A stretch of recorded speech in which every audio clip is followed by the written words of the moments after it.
Ladies and gentlemen, thank you very much for staying with us through to our final session this afternoon.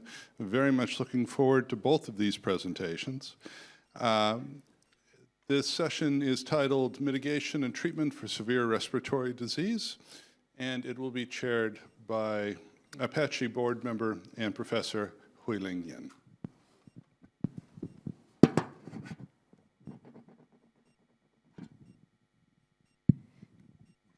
So our next speaker is Professor Ivan Hong, who is Chair Professor of Infectious Diseases and Vaccinology and Division Head of Infectious Diseases at the Department of Medicine, Lee Ha-Sing Faculty of Medicine, the University of Hong Kong. He also served as the Associate Dean at the Faculty of Medicine. Professor Hong's research interests include influenza, SARS-2, and other respiratory viruses, antiviral treatment, and vaccinology. His talk is entitled, The Next Pandemic, Are We Ready? So please join me to welcome Professor Hong.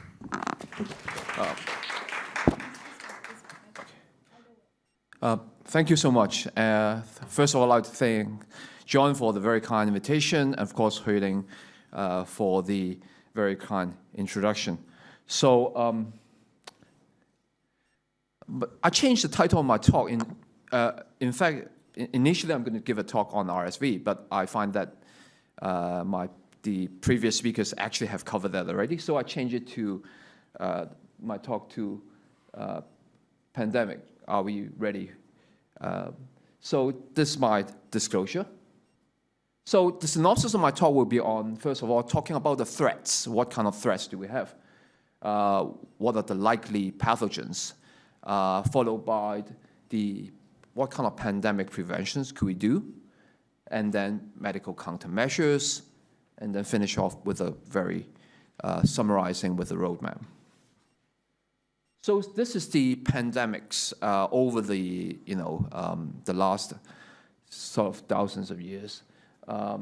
So basically, if you see this chart, the pace is gathering. Even though the mortality is actually reducing in size, if you see that the circle is getting smaller and smaller. But if you see that the frequency or the so-called intervals between each pandemic is getting smaller and smaller. As you can see that from the plague throughout the years, and then with the Spanish flu, with 50 million deaths, and then of course coming down to 5 million deaths, and then of course coming down to Hong Kong flu, and then with COVID. You can see that basically it's gathering pace. And right now, of course, we are not ready for the next pandemic because what we want to achieve is that we could have achieving from vulnerability to resilience within 18 months. That will be the goal. And definitely we can't lose any time for that. So what are the threats? So for high-risk viruses, it's likely to be viruses that have the ability to spill over from animals to humans and able to sustain a human-to-human transmission. And the likelihood will be a respiratory viruses that will cause the next pandemic. And right now, the top two will be on coronaviruses and influenza viruses. But of the two, perhaps coronaviruses are more likely. First of all, it's common in mammals, and it frequently jumps the mammalian orders. And over the last decade or so, there are more than 7 coronaviruses that have caused spillover in humans, and some of them have caused epidemic and pandemics. So let's look closely at coronaviruses. This is a picture taken in 2003. And you can see Molik there, you can see KY there. They still look very young. In fact, right now, probably look the same, even probably more hair with KY and Molik as well. And behind, of course, you see John and Chen Guang and Leo, of course, and also Guan Yi. So I was very lucky to be part of the team. I was a trainee for infectious disease at that time under KY and Molik. And this is, of course, the first paper that was published in 2003, where we retrieved the basically from the uncle of the index case, who is a nephrologist coming to Hong Kong. And KY, I still remember that day when KY was consulted to go to Kwong Wah Hospital to see that patient. And before he was sent into ICU, they retrieved a lung sample from that patient, who is the uncle of the nephrologist, who is the index case. And from that, the team was able to isolate the coronavirus as the cause of SARS. And of course, you can see that the phylogenetic tree was very, very simple at that time. And the second paper came along as when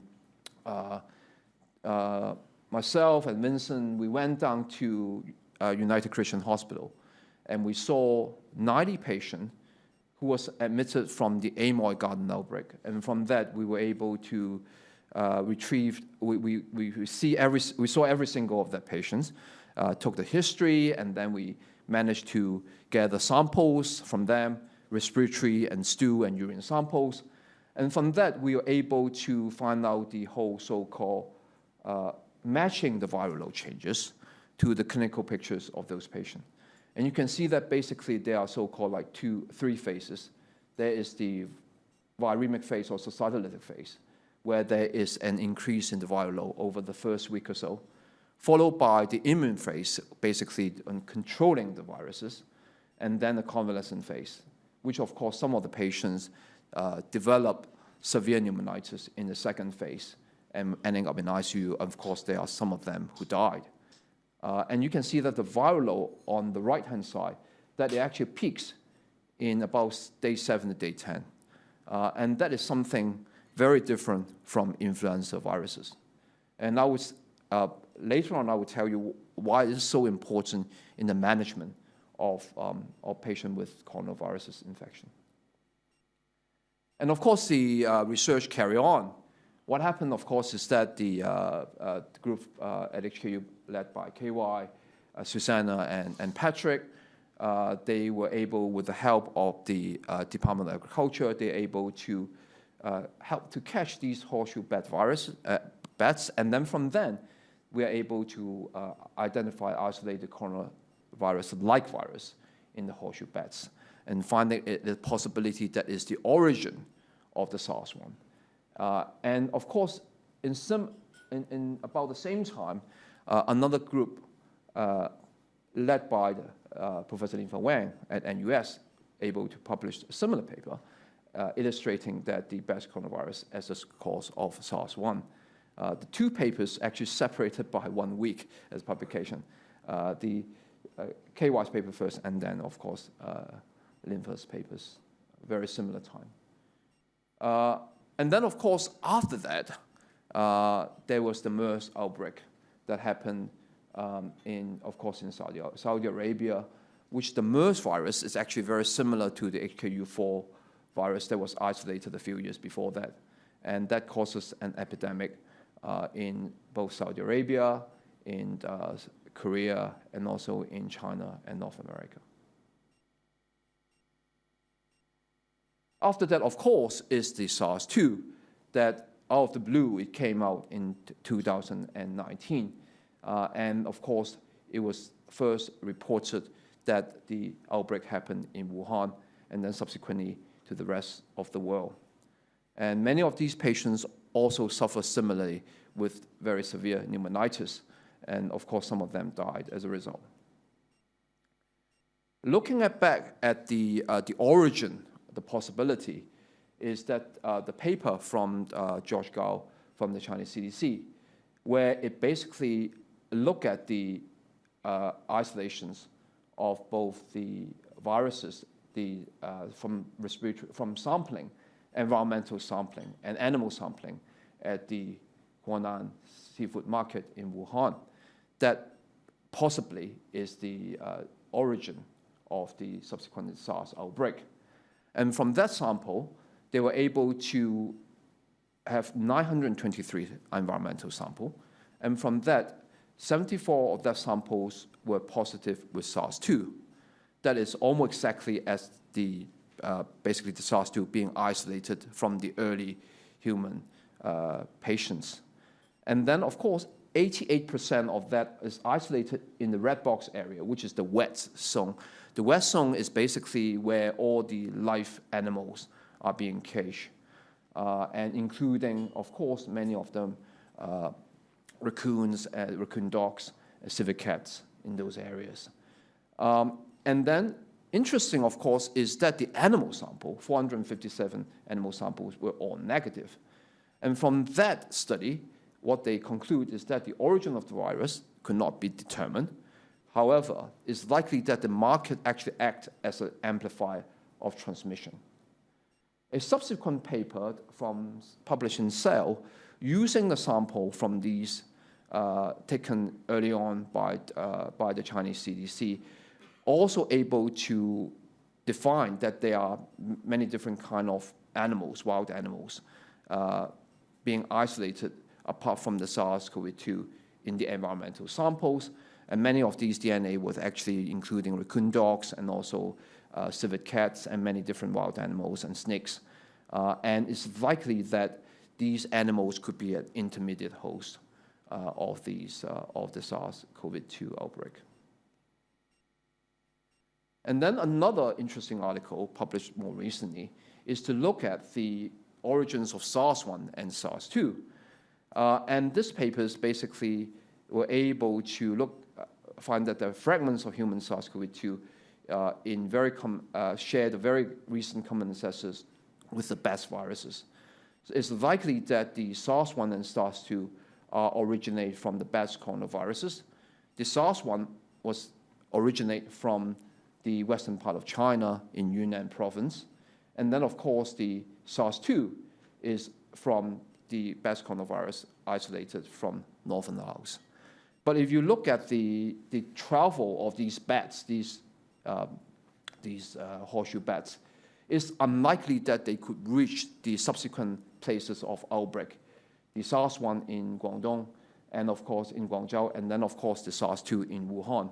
So the postulation, of course, is that involves probably some kind of wildlife trade that play a role in this zoonotic spillover.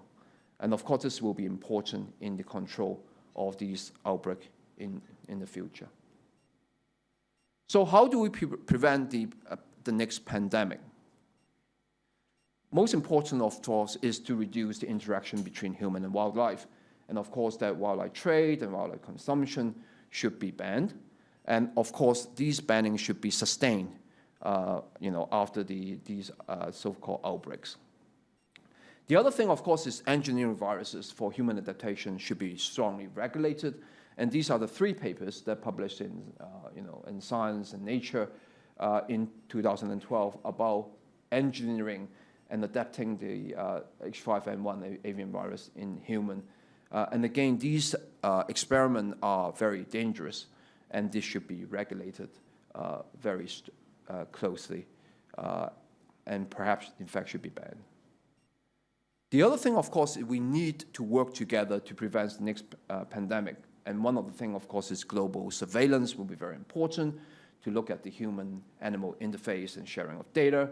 And that, of course, including WHO setting up the core coronaviruses, which is a group currently led by Professor Lin-Feng Wang.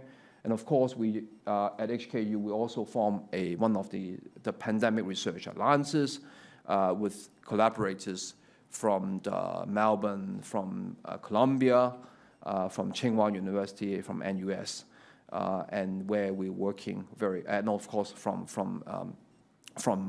Guangzhou, where we work very closely in terms of sharing of data, and we do have regular annual seminars to discuss the update in terms of control, surveillance, and also management of the coronaviruses and influenza viruses. The other thing, of course, is early detection of the next pandemic with the help of AI will be very important. Pre-pandemic early warning will be important in terms of looking at the so-called environmental monitoring in both animals and humans, and prediction of zoonotic spillovers. And then, of course, looking at the transmission risk. And if the pandemic really happening, then it should be early diagnosis, it should be early preparation, quarantine, and of course, development of a vaccine and antivirals. One of the important things, of course, is the development of vaccines, and this, of course, including the one of the initiation from Gavi, where they are having a coronavirus vaccine library, which basically based on the most likely sort of 18 coronaviruses that may jump into human, and they have a library of these basically antigens that could be used as a vaccine, so-called either with mRNA or inactivated vaccine platform. The other thing, of course, is importance of intranasal vaccines. What I believe is that the intranasal vaccine will play a major role in terms of both prevention for the next pandemic. And this is basically one of the phase 1 study that we completed using the Leishman-NS1 as the COVID life attenuated vaccine in human adults, demonstrating a very good IgA and IgG response. And then, of course, the intranasal interferon mucosal vaccine that is basically studied by Raven Koch from our Department of Microbiology, also demonstrated a very good effect in the mouse model against so-called pan-subacute viruses, very effective against both SARS-1 and SARS-2. The other thing which, of course, I have not talked about is influenza because of the time, but very important, of course, is the use of the bivalent vaccine in mainland China, both H5 and H7, and the adaptation of the H5H7 bivalent vaccine in the late 2017, 2018 is able to reduce the virus isolation of H7 by 93% within that year. So it contributes very much to the control of the so-called avian flu outbreak in mainland China. What are the medical countermeasures? Important, of course, is the negative pressure facilities that we have that we learned from our epidemic in 2003, and that allow us to quarantine most of our patients at the beginning of the pandemic for treatment and stopping it from spreading in the community. And the PPE, of course, is very important to protect our healthcare workers. Rapid diagnosis is also very important, and this, of course, is a study by Kelvin To, and Kelvin's study on using saliva as a diagnosis is extremely important without having to use the nasopharyngeal swab or nasopharyngeal aspirate, which is much more invasive in achieving the diagnosis of SARS-CoV-2. So again, similar to SARS-1, the pathogenesis model is extremely important, and similar to SARS-1, the viral shedding phase lasts about for a week from the symptom onset, and then followed by the second week, which is the second phase in terms of so-called immunogenic phase or hyperinflammatory phase, followed by the convalescent phase. So the importance, of course, is to have the antiviral able to control the viral replication very early on from symptom onset. So early diagnosis and early treatment will be very important. And if for those patients who have late presentation or they develop hyperresponsiveness, then the use of immunomodulators, including steroids and other immunomodulators, will be very important to suppress the cytokine storm and allow a quick recovery of these patients. So very early on, we've been repurposing antiviral, and we've been screening in early 2020 by looking at the CC50, the cytotoxicity, and the EC50, and we're able to isolate the interferon beta-1b as the very potent antiviral. And that's why we performed the first clinical trial, a randomized controlled trial in our patient in 2020, and we found that basically the triple therapy interferon beta-1b Kaletra ribavirin is better than the control in Kaletra in controlling the viral replication, in turning negative, much shorter period, and also that able to allow a much quicker recovery clinically. And similarly, we did an emulation study subsequently, and we find that comparing the use of nitramyr ritonavir, which is PEX, against remdesivir and also against the combination of PAX and remdesivir. And by this emulation study in 18,000 patients in Hong Kong, we're able to find that by using the single use of nitramid ritonavir is better than combining with remdesivir, and also better than remdesivir alone in terms of all-cause mortality and also in terms of the deterioration and requiring ICU admissions. Other things, of course, monoclonal antibody will be important, as been demonstrated in the SARS-CoV-2 outbreak. But the problem, of course, with the monoclonal antibody is that the virus, like Omicron, keep changing very quickly, and it's very difficult for the monoclonal antibodies manufacturing to catch up with. And finally, coming to immunomodulators, as demonstrated both in SARS-1 and SARS-2, and demonstrated by Peter Hobbies in Oxford's group, early on, the use of dexamethasone able to reduce the mortality by about 17%, comparing those using dexamethasone or not using steroid at all. And then, of course, subsequent study including the use of baricitinib with remdesivir or baricitinib or tocilizumab, again demonstrating a much better clinical outcome in terms of mortality and also in terms of clinical outcomes in the use of these immunomodulators. But nevertheless, the timing of using these immunomodulators will be very important. So to summarize at the end, important is that if for the future pandemic, very important in the first 3 months will be containment and control the spreading of the viruses in the community by very good contact tracing, quarantine, and early diagnosis. And that allows you to use repurposing antiviral for treatment in the first few months, up to 12 months. And hopefully by 12 months, we're able to have an effective vaccine or antiviral or monoclonal antibody by that time. And then, of course, by 18 months, we'll be able to relax these quarantine and probably resumption to normal life with these very effective antiviral and very effective vaccines. So with this, I would like to end my talk, and I welcome any questions. Thank you. Thank you so much.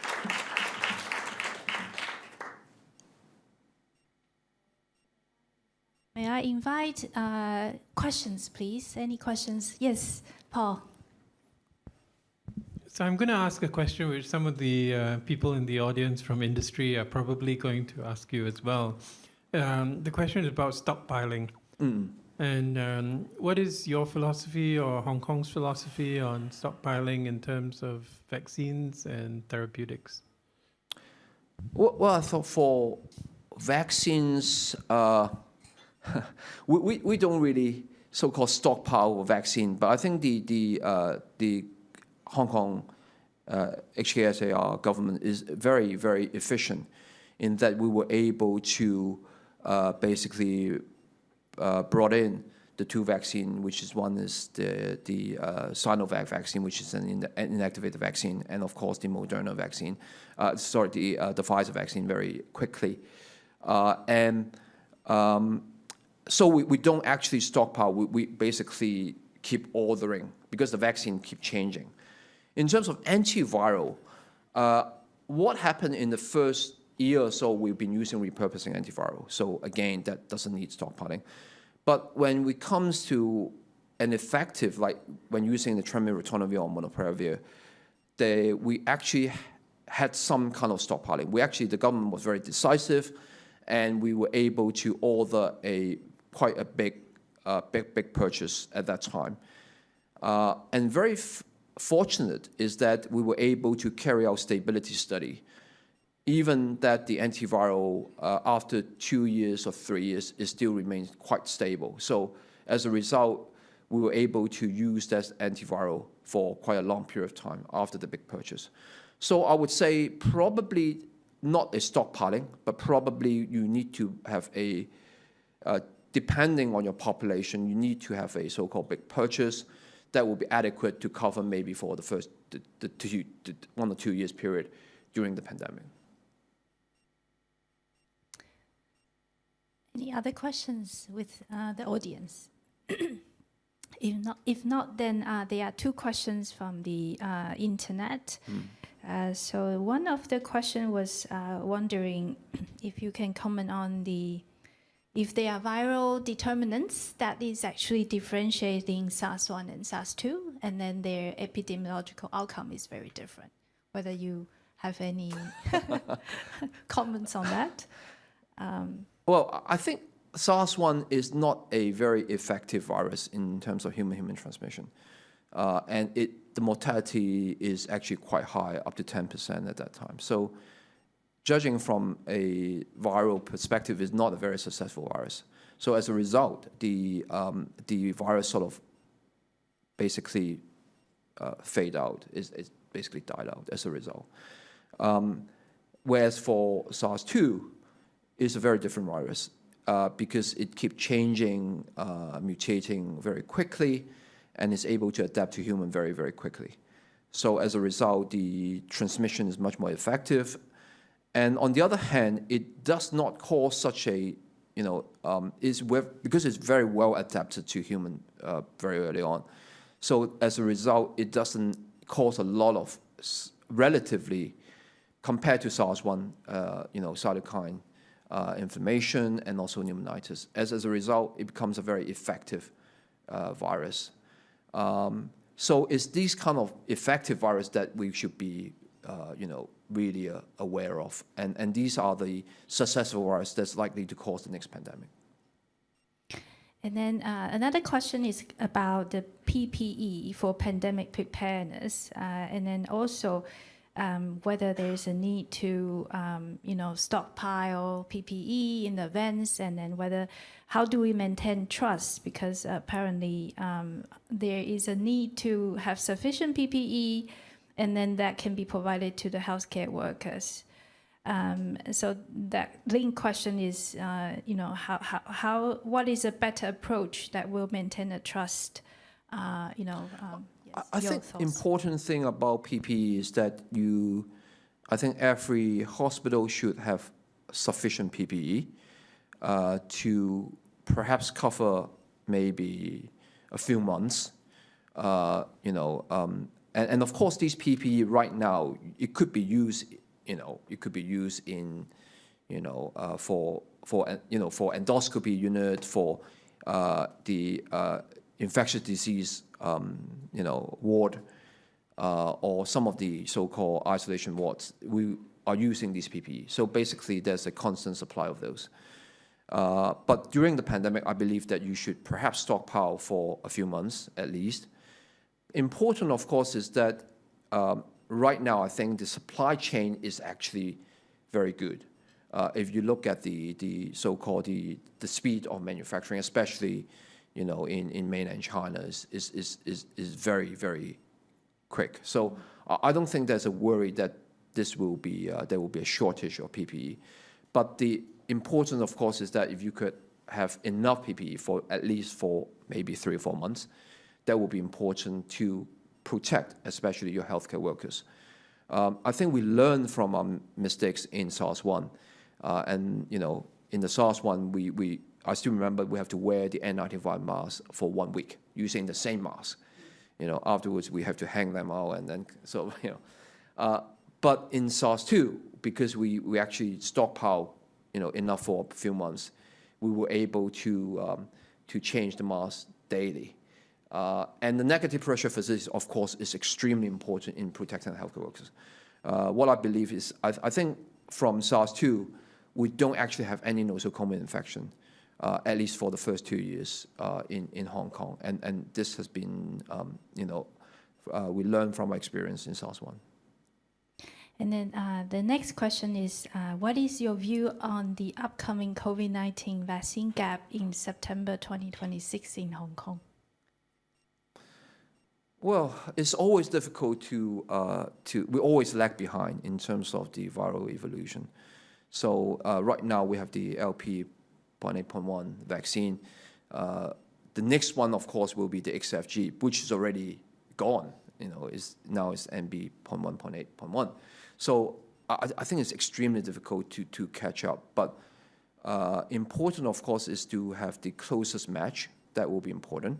And for high-risk individuals, that means that who are very elderly, like 75 years or above, especially those with comorbidity or who are immunodeficient for whatever reasons, then these patients should be getting that booster every 6 months.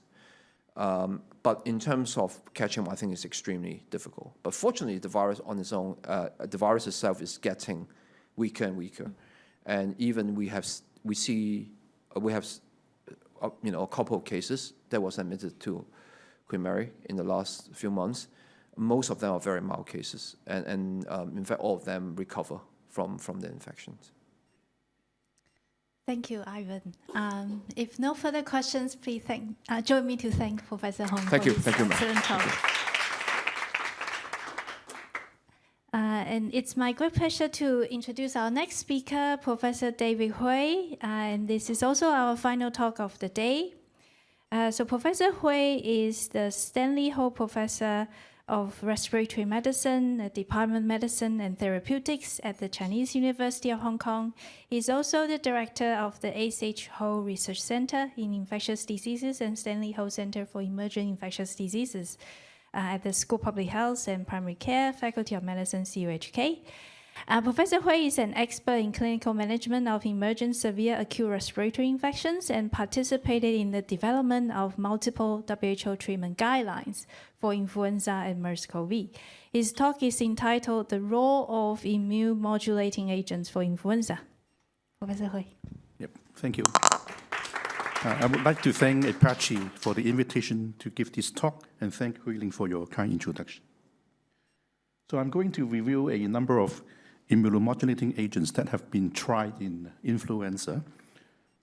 Despite the availability of antiviral therapy, the mortality remains substantial. So one can see that in the hospitalized patient, the mortality rate can be 6-7%, and in the community, of course, this is more mild, but still you have up to 0.1% of case fatality rate. And in the extreme case in nursing home subjects with a lot of multiple comorbid illness, the case fatality rate is even higher, maybe over 60%.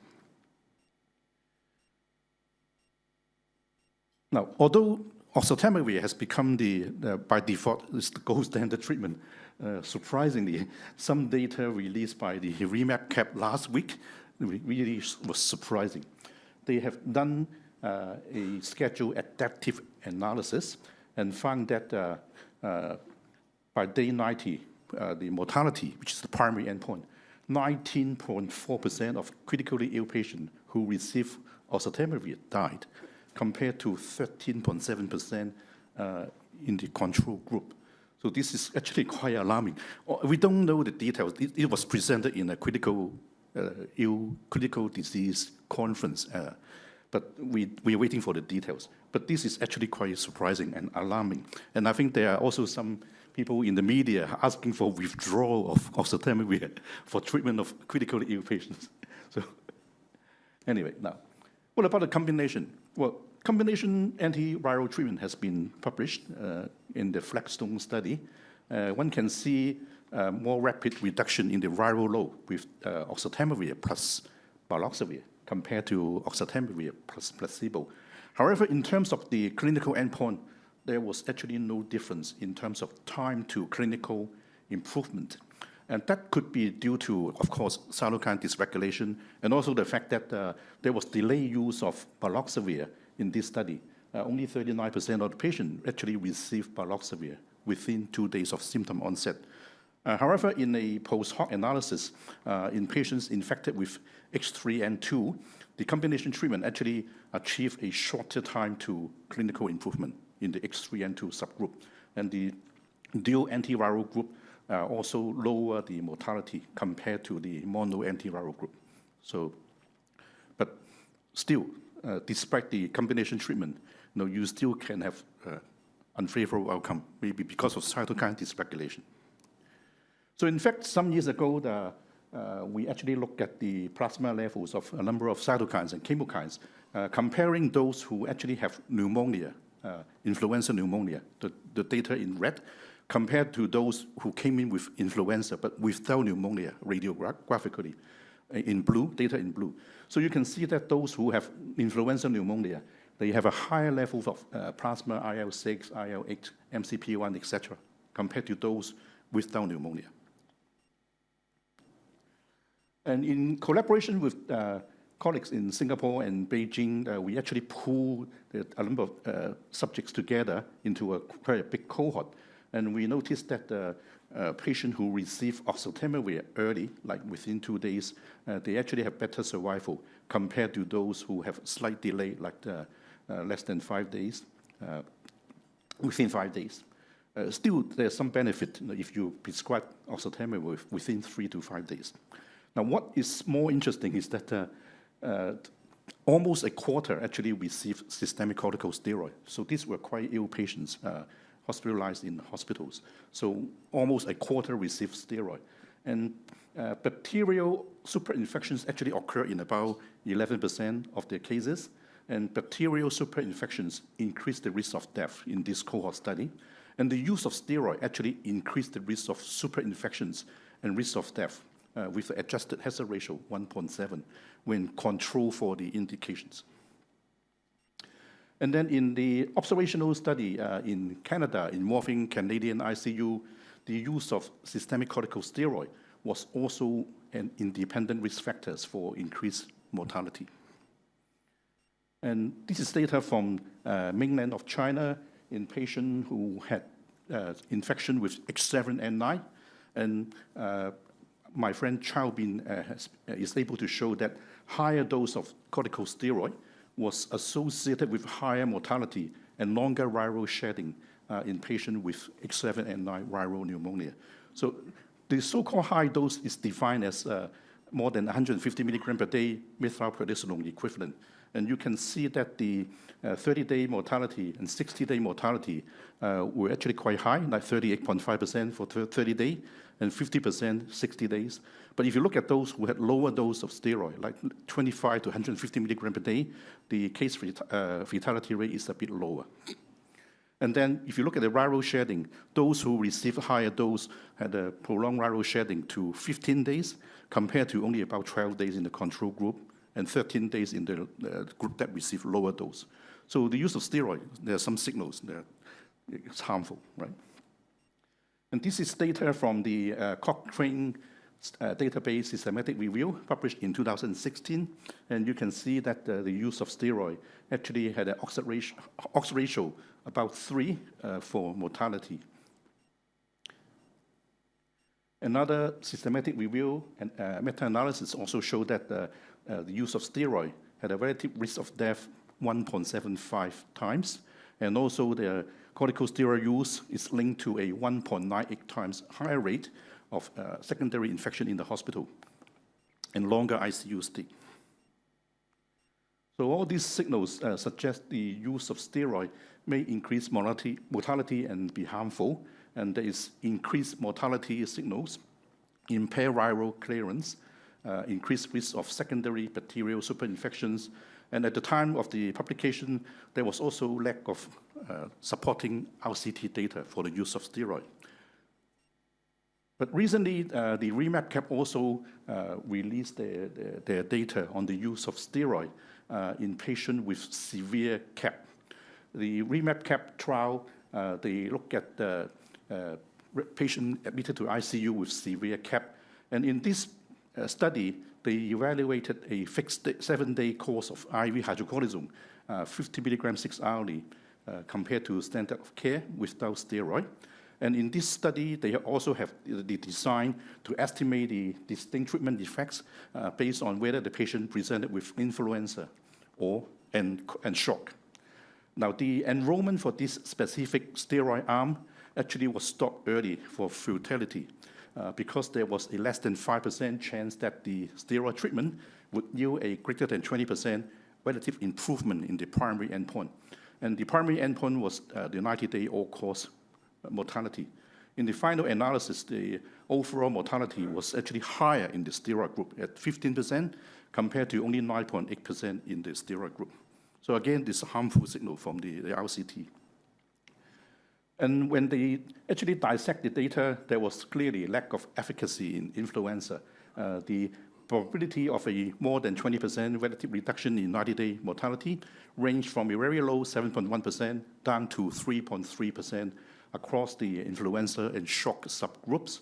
And the adjusted odds ratio for mortality in the steroid group ranged from 1.52 to 1.63. Although the 95th credible interval crossed 1, still the data strongly pointed away from any benefit and signaled a trend towards increased mortality. So the conclusion was that a 7-day course of steroid is highly unlikely to provide a meaningful reduction in mortality for severe CAP, and in particular for the influenza subgroup, they found no evidence of utility.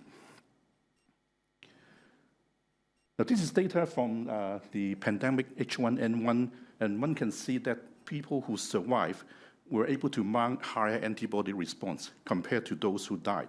So whether you're using HI or MN or different type like ELISA to measure the antibody, those who survived, they were able to mount higher antibody levels. Okay, so this provides the concept of using passive immunotherapy. If you can actually provide immunotherapy, you may be able to neutralize the pathogen, may be able to regulate the immune system against cytokine dysregulation, and may be able to replenish some IgG. So there were actually very good work published by Ivan initially in 2011 using convalescent plasma. So these were 20 severe cases of pandemic H1N1. They received high titer of the convalescent plasma against 73 matched untreated control. And the data showed that plasma treatment significantly reduced respiratory viral load and cytokines. And also mortality was actually lower in the plasma group compared to the control. So 20% versus 54.8. And Ivan also has tried hyperimmune IVIG in 2013 in a patient with the pandemic H1N1, and using the pre-pandemic normal IVIG as control, which would not be protective. And the IVIG treatment resulted in much lower viral loads on post-treatment days 5 and 7, and also the early intervention within 5 days of onset was the independent factor reducing mortality. Now, my friend in the NIH, John Bagel, has also published data using convalescent plasma, but he actually had negative studies. The viral titer was not as high compared to what Ivan was using, the 1 in 160. He was using 1 in 80 for the 2017 study. And then there were some favorable secondary clinical endpoints, like fewer days in hospital, but the primary endpoint, normalization of respiratory status, was not significant. And then in the phase 3 study, he was comparing higher dose of plasma versus lower dose, and it turned out to be a negative study. I think the design, more or less, they were RCT, although some were cohort and double-blind, some were open label. I think Ivan was using higher dose for the convalescent plasma, whereas John Bagel was using the lower titer. And also, I think in Ivan's cohort, the IVIG was given early, within 5 days, whereas in John's trial, patient actually presented quite late, and quite often the plasma were given in the second week, even at day 10 to day 12, so maybe too late and missed the window period. The phase 3 trial in the NIH group compare higher titer to lower titer, but the lower titer would still provide some neutralizing capacity. So you don't see the extreme comparison, whereas Ivan used active treatment like hyperimmune IVIG compared to pre-pandemic IVIG, which would not be protective. So you can exaggerate the observable difference. And of course, there were differences in sample size, etc. Now, what the NIH colleagues believed in the future, they believe in passive immunotherapy using highly concentrated monoclonal antibodies or early outpatient treatment before advanced respiratory distress. But I don't know how readily available would this highly concentrated monoclonal antibody in general. Now, we have also tried using macrolide. We were able to conduct RCT, small size, 25 versus 25. One arm using oseltamivir plus azithromycin compared to oseltamivir alone for patients admitted with influenza. We were able to observe faster decline in pro-inflammatory cytokines. And there was some trend towards reduction, faster reduction of the TNF-alpha, IL-18, and CRP. But in terms of clinical endpoint and also the virology endpoint, we did not see any difference. So maybe just using single immunomodulating agent may not be adequate. Now, Ivan has also tried using 2 immunomodulating agents. This one was triple therapy, combining clarithromycin, leprosy on top of oseltamivir. And the triple therapy group was associated with lower 30-day mortality, less frequent ICU and HDU admission, and shorter length of stay compared to oseltamivir alone. And also the viral titer and were lower in the combination treatment with less chance of developing resistant X3N2 quasi-species. And the combination treatment was the only independent factor associated with lower 30-day mortality. Now, what about other immunomodulating agents? Sirolimus is a mTOR inhibitor, and in cell culture, H5N1 infection caused autophagy of autophagic cell death through the mTOR signaling pathway. And inhibition of the mTOR pathway could actually potentially inhibit autophagic cell death and may have positive impact in preventing ARDS. So in this small study, RCT conducted in Taiwan, all patients received oseltamivir, the standard dose for 10 days, and they also provide prednisolone, 20 milligram per day for 14 days. And then one group also received sirolimus, 2 milligram per day for 14 days. And in the group that received sirolimus on top of oseltamivir, the investigator noticed liberation of mechanical ventilation within 3 months, higher chance in the sirolimus group, and also the duration of requiring ventilation support was shorter in the group that received sirolimus. And also they noticed the lower respiratory tract viral RNA negativity by day 7 was much higher in the sirolimus group compared to the control group. Now, however, there was some confounding factor. There was use of steroid, and also the sample size was quite small, so a bigger RCT would be actually of interest. And then my friend, Dr. K.Y. Lai in Queen Elizabeth, he loves using NAC. He used it on a lot of patients in H1N1. So he published a report in Annals of Internal Medicine that a lady with severe influenza pneumonia, when the patient was given high dose IV NAC, the temperature dropped, CRP dropped, and then when Dr. Lai switched to oral NAC, the fever rebound, CRP also rebound, and when he switched back to NAC high dose, fever settled down, CRP settled down, and patient was actually able to go home. But this was only based on case report. So again, RCT would be of interest, right? So this is just a summary of the mTOR and also the NAC. And actually at the CUHK Prince of Wales, we are actually performing RCT on the sirolimus and NAC.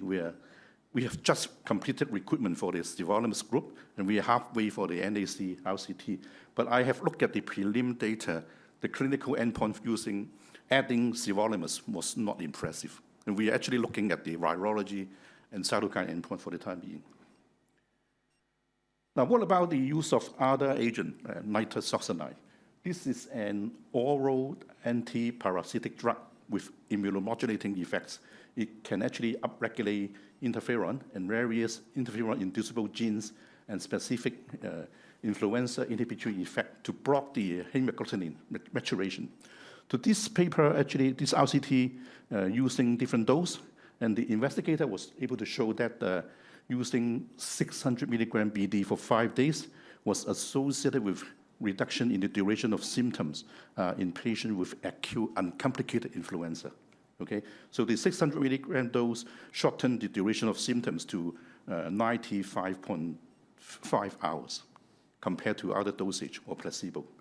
Now, however, recently an Indian group used this treatment on ill patient in the hospital, and they found no difference in terms of fever, other symptoms, and SOFA score.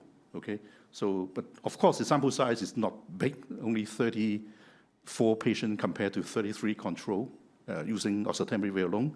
But this is actually of some interest. Now, anti-C5a antibody have also been tried in animal model in the African green monkey. Now, the C5a actually is a mediator inducing neutrophil. If you can block the C5a, basically you block the infiltration by macrophage and also neutrophil. So in this green monkey, African green monkey study, the use of the antibody actually resulted in decrease in acute lung injury, decreased lung histopath injury, and decreased lung infiltration of macrophage and neutrophils. And there were also decreased systemic inflammatory response, body temperature change, and plasma level of inflammatory mediators. And there was also reduction in the viral titers in the infected lung. Now, however, there have been no human data published. However, this has been tried in COVID-19 in a small study and found to actually reduce mortality in COVID-19. So it would be of interest to see data in severe influenza patients. So these are some agents that I don't have enough time to go into detail, but these are of lower priority because of the limited efficacy and also potential side effects from the PPAR agonists, etc. And then the WHO also has published the treatment research agenda. Professor John Tam was one of the major coordinators. The steroid is given a conditional against its use. WHO is also against the use of macrolide mTOR inhibitor. And there is actually a suggestion that the triple therapy should be explored further as a high priority research item.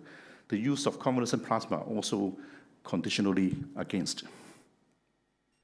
So in summary, there is no immunomodulating agents that has been conclusively shown to benefit severe influenza. WHO conditionally advises against the use of steroid, macrolide, plasma, mTOR inhibitor, NSAID for such patients. High-dose steroid increase mortality and morbidity in severe influenza. And the potential use of lower-dose steroid is being addressed by platform trials, including the recovery trial. Now, passive immunotherapy using plasma or IVIG from healthy donors has not proven effective, suggesting that in the future one should focus on hyperimmune plasma or IVIG from infected infections. The small RCT combination treatment, oseltamivir, clarithromycin, and naproxen, improve outcome and should be explored further with a bigger sample size. And then the smaller RCT using sirolimus and steroid that can expedite liberation from invasive mechanical ventilation and reduce viral load, warrant a bigger trial without a steroid. Macrolide and nitazoxanide have not consistently improved clinical outcomes. And anti-C5a, there was a good positive paper in COVID-19, but we don't have any data for severe influenza. And NAC, we need to have more RCT data. The use of statin, actually, the data were very conflicting. And future studies on COX-2 inhibitor in combination with antiviral and other immunomodulating agents are needed. The use of mycophenolic acid, palmitoylate, PPAR agonists are of lower priority because of toxicity concern, and herbal medicine and also the use of human mesenchymal stromal cells remain inconclusive. I think in the future, for the treatment of severe influenza, one would require a multidisciplinary approach that integrate antiviral and immunomodulating strategies. And thank you for your kind attention.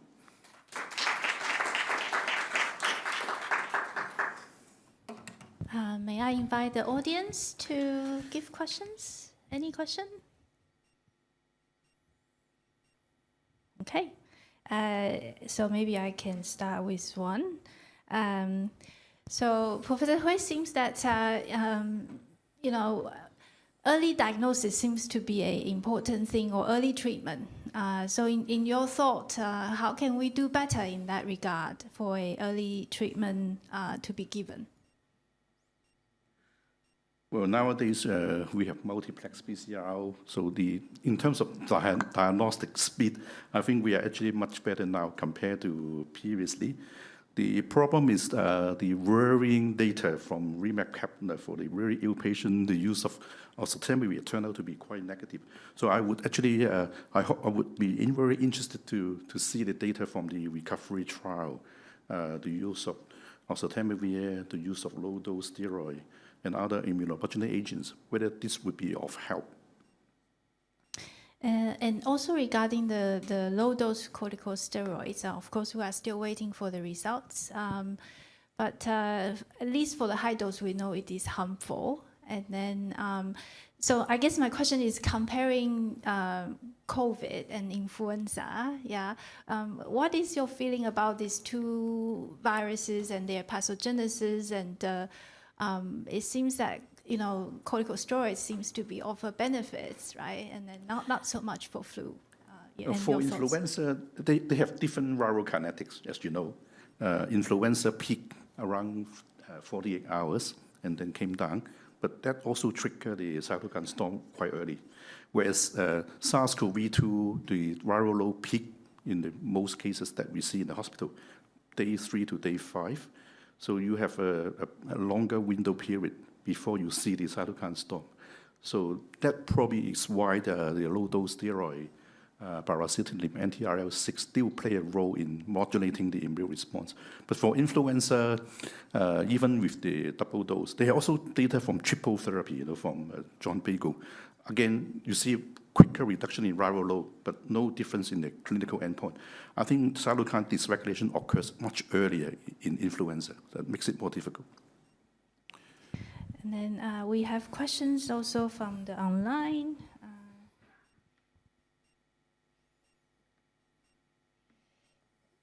Yeah, so it says it was puzzling that mono agent known to have anti-inflammatory effects were not effective, such as macrolides, statins, etc.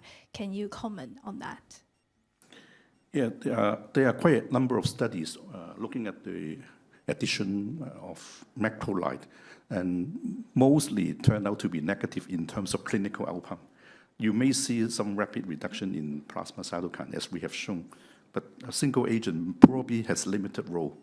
So the data published by Ivan is of interest. He was using COX-2, NSAID plus another agent. So I think one may look into maybe more than one agent to block different inflammatory pathways. So we need to have more RCT. Great. Okay, so if no further questions, thank you so much, Professor Hui, for the very comprehensive summary. So I will pass to John. Thank you. Thank you, everyone, especially to all of our speakers and chairs. I'm very grateful for your time and your generosity in contributing. Today's discussions have highlighted critical issues across respiratory illnesses, vaccination strategies, global preparedness. Some of them were challenging as well, which is always a good sign. There is going to be some discussion on a few of these this afternoon, this evening, I can imagine. Part of that is the participation of the audience. So thank you for your attendance. Thank you for the nearly 200 people that have been joining us online. And we look forward very much to having you at a future event. I very much also want to thank our sponsors, CSL Seqirus, Moderna, IFPMA. Without you, we could not have done this. So thank you very much once again for your generosity and your willingness to contribute and to help us do what we need to do to help keep the region and our country safe. A reminder that this event will be recorded and each of the sessions will be up on the apache.asia website within the next couple of weeks, Also, if you are not a member, please consider joining. You can do so there on the website. If you are a member, one last reminder, we do have our annual general meeting coming on Sunday afternoon. It'll be broadcast after the event in Chengdu, so that is 2 to 4 p.m. Chengdu time. You will have received notification on this, but if you have any questions, please do reach out to me, and I will get you the information as best I can. So that's enough from me. Thank you so much for sticking with us, and that is the end of the event. Thank you very much.